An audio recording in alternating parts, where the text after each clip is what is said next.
Four of the greatest men in the Mahabharata were defeated by a voice. Not an army, not a weapon, a voice. And the terrifying part?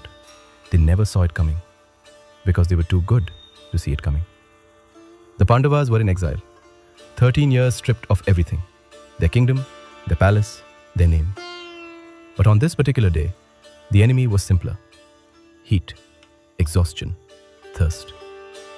Then they found a lake, still, clear, perfect. Yudhishthira sent Nakul ahead. Nakul reached the water, bent down to drink, and a voice stopped him. Do not drink. Answer my questions first, or drink and die. Nakul looked around. No one. He drank, he fell. Sahadeva came looking, saw his brother, heard the warning, thought, I know more than he did. Drank, fell.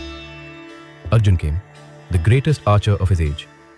He heard the voice and reached for his bow, because Arjuna had never met a problem that couldn't be solved by being Arjuna. Drank, fell. Then Bhima, the strength of 10,000 elephants. He heard the warning. He laughed.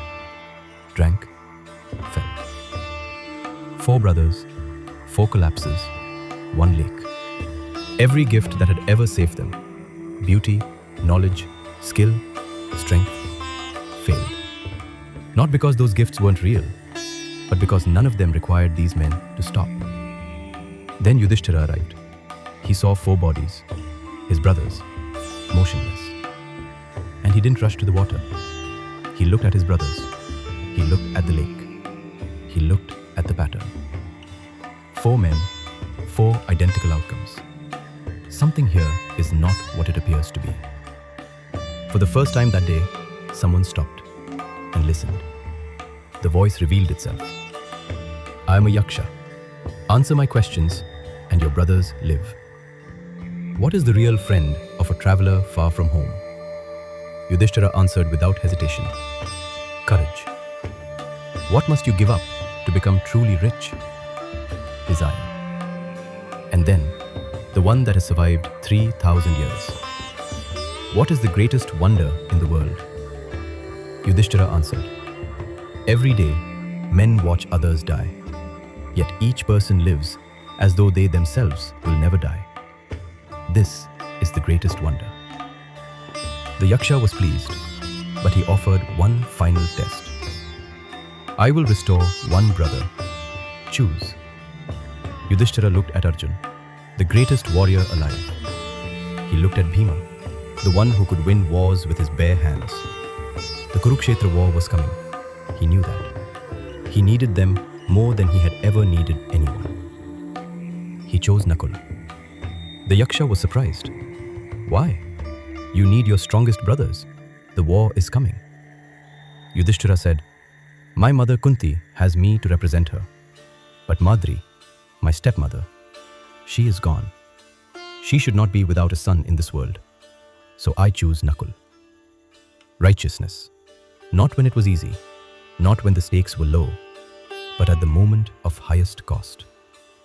The Yaksha smiled. All your brothers will live. And then he revealed himself. He was not a forest spirit. He was Yama, the god of death himself. Yudhishthira's own divine father, the man who answered a question about death, had been speaking to death.